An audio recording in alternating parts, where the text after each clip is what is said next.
Na noite de 14 de julho de 1958, a cidade do Rio de Janeiro foi abalada por um crime brutal. Aida Curry, uma jovem de 18 anos, foi encontrada morta na calçada da Avenida Atlântica, em Copacabana, após ter sido jogada do 12º andar do edifício Rio Nobre. Inicialmente, a cena foi tratada como se ela mesma tivesse tirado a sua própria vida. Mas logo surgiram indícios de que ela havia sido vítima de um assassinato terrível. Permita-me apresentar, eu sou o João Vitor Rodrigues e você está assistindo o Enigmático. Hoje, vamos falar sobre um dos casos mais brutais da história do Brasil, o assassinato de Aida Curry, um crime que chocou o país e revelou a face cruel da violência contra as mulheres. Fique comigo enquanto mergulhamos nessa trágica história e exploramos os detalhes de um crime que marcou a sociedade brasileira. Naquela época, o Rio de Janeiro era a capital do Brasil e simbolizava a modernidade e o glamour do país. Copacabana, em particular, era uma área badalada, conhecida por sua sofisticação e vida noturna vibrante. No entanto, o que aconteceu com Aida revelou um lado sombrio, chocando uma sociedade que não estava acostumada a confrontar crimes dessa natureza e magnitude, especialmente em uma área tão prestigiada. O caso ganhou destaque imediato na mídia, que começou a questionar as circunstâncias da morte de Aida. O que parecia ser uma tragédia individual se transformou rapidamente em um escândalo nacional. Surgiram perguntas inquietantes. Quem era capaz de cometer um ato tão cruel? Qual seria o motivo por trás do crime? Enquanto as investigações avançavam, ficava claro que o que aconteceu naquela noite era muito mais complexo e horrendo do que se imaginava inicialmente. Assim, o assassinato de Aida Curry entrou para a história criminal do Brasil como um dos casos mais chocantes e perturbadores. Ele não apenas revelou a crueldade dos agressores, mas também expôs a fragilidade do sistema de justiça e o tratamento dado à violência contra mulheres naquela época. Aida Jacob Curry era uma jovem da classe média carioca, filha de imigrantes libaneses. Ela levava uma vida tranquila e discreta, dividindo seu tempo entre estudos e a convivência com a família em Copacabana. Descrita como uma pessoa reservada e gentil, Aida tinha sonhos simples, como qualquer jovem de sua idade. Sua rotina era marcada pela normalidade, sem indícios de que ela tivesse envolvida em qualquer situação de risco.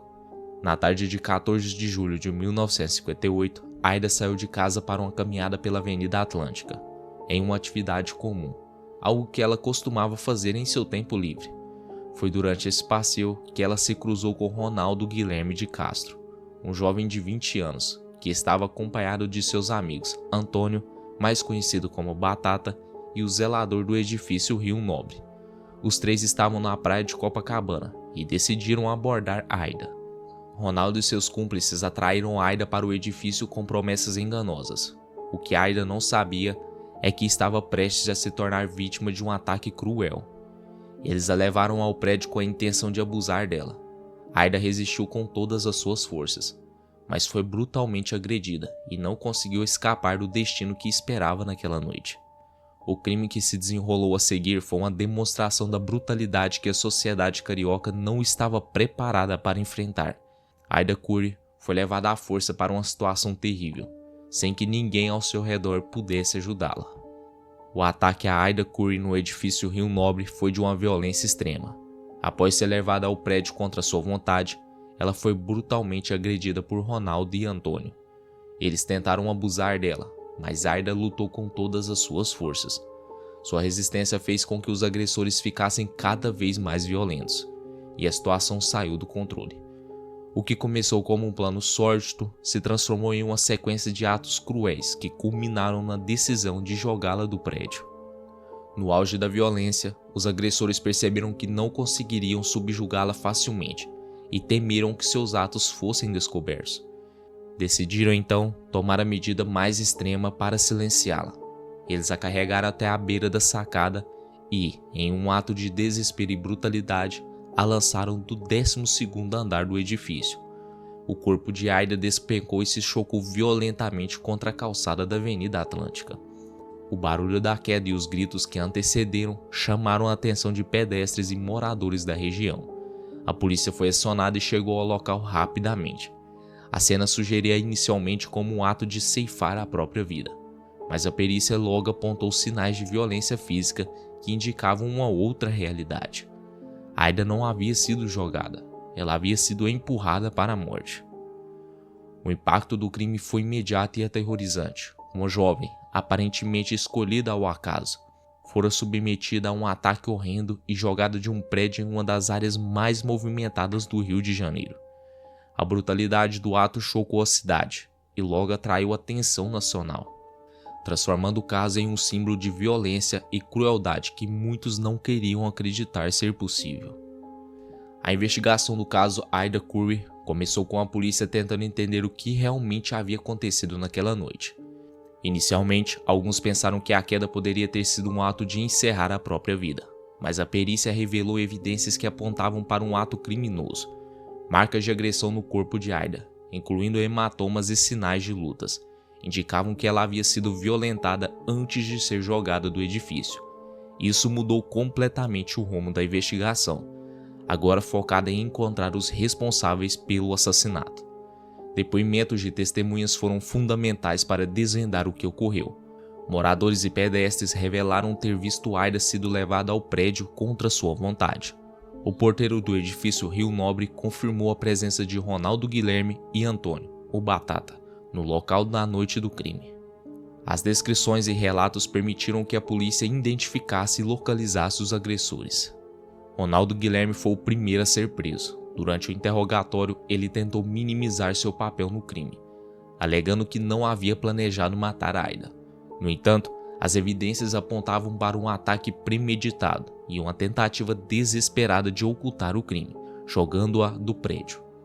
Antônio também foi preso, e assim como Ronaldo, tentou se eximir da culpa total, alegando que tudo não passou de um acidente.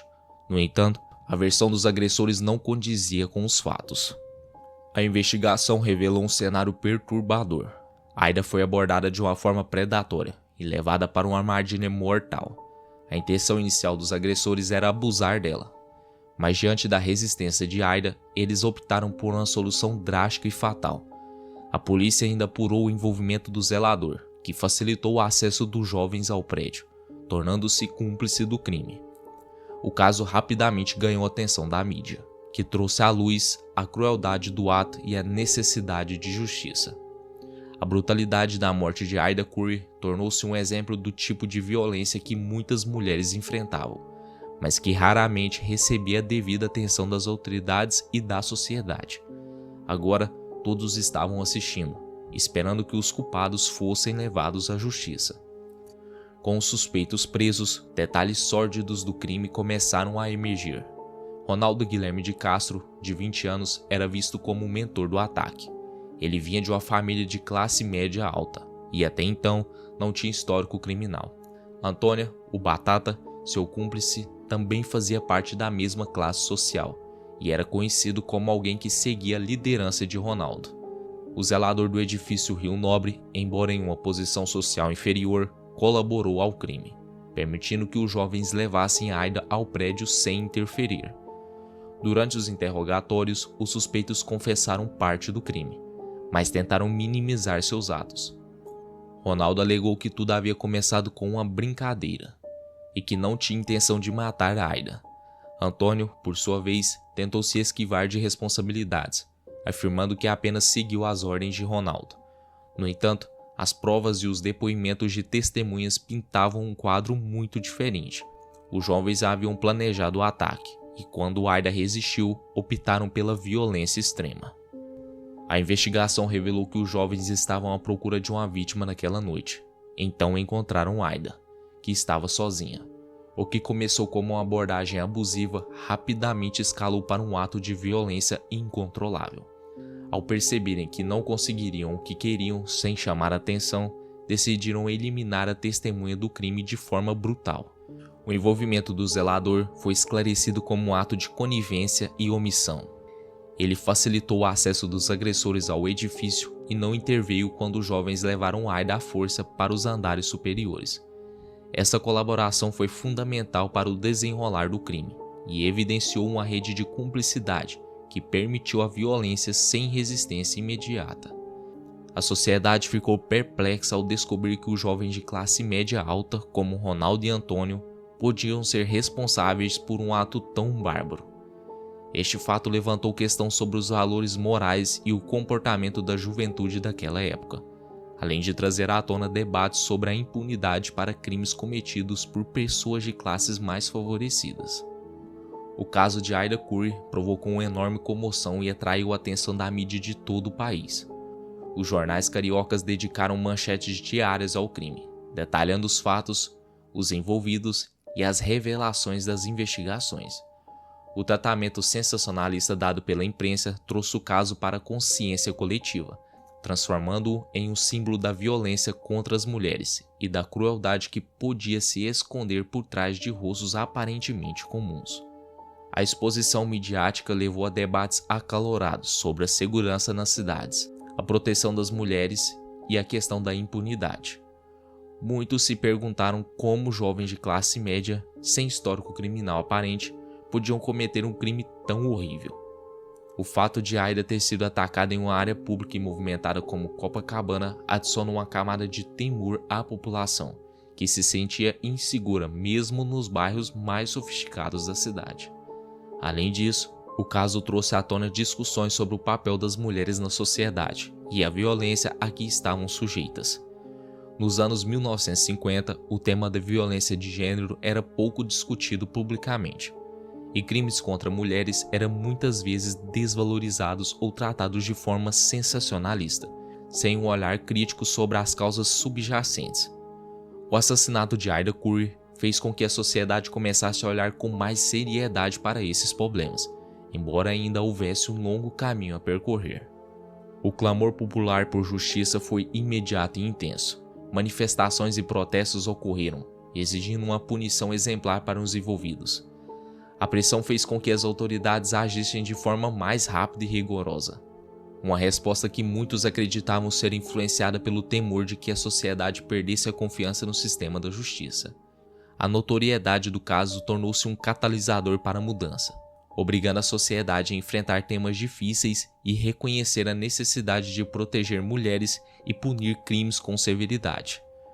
Assim, o julgamento dos acusados passou a ser aguardado com grande expectativa, visto não apenas como uma busca por justiça para Aida, mas também como um teste para a sociedade brasileira e seu compromisso com a justiça e a segurança. O julgamento dos envolvidos no caso Aida Curry atraiu enorme atenção da mídia e da sociedade. Ronaldo Guilherme, Antônio Batata e o zelador do edifício Rio Nobre estavam no centro de um processo que refletia a pressão popular por justiça. As sessões no tribunal foram intensas, com advogados, promotores e a opinião pública observando atentamente cada movimento. A defesa tentou diminuir a responsabilidade dos acusados, argumentando que a morte de Aida foi resultado de um acidente durante uma brincadeira que saiu do controle. Tentaram até mesmo sugerir que Aida teria cooperado em parte dos acontecimentos, uma tragédia destinada a desviar a culpa total dos réus. No entanto, as provas apresentadas pela acusação eram contundentes. A perícia evidenciou que Aida havia lutado contra os seus agressores, e os sinais de violência em seu corpo corroboravam a tese de um ataque premeditado e brutal. O promotor, em sua argumentação, destacou a premeditação e a crueldade do ato. Os réus não só agrediram Aida de maneira violenta, como também a decisão deliberada de jogá-la do 12º andar, para encobrir seus crimes. O tribunal ouviu testemunhos chocantes que reforçaram a ideia de que Aida foi vítima de um ato intencional, e não de um acidente. Após um julgamento tenso e amplamente divulgado, Ronaldo Guilherme foi condenado pelo homicídio, recebendo uma sentença pesada, mas considerada por muitos como ainda aquém da severidade que o crime merecia. Antônio Batata foi condenado como cúmplice, recebendo uma pena mais leve, o que gerou revolta entre aqueles que esperavam uma punição mais rigorosa.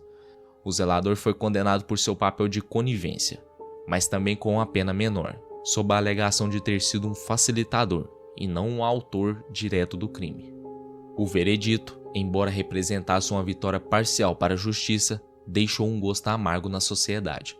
Havia um sentimento de que a punição não correspondia plenamente à gravidade do ato cometido, especialmente considerando o sofrimento da vítima e o impacto que o crime teve na sociedade. Mesmo com a condenação dos envolvidos, o caso Ida Curry continua a ser lembrado como um exemplo de como o sistema judiciário pode falhar em oferecer justiça completa em casos de violência extrema. O caso Ida Curry se tornou um marco na história criminal do Brasil e na consciência social sobre a violência contra mulheres. Embora os agressores tenham sido condenados, muitos acreditam que a justiça não foi plenamente alcançada. As penas impostas aos envolvidos foram consideradas leves em relação à crueldade do crime, e esse sentimento de insatisfação com a resposta do sistema judicial ecoou por décadas.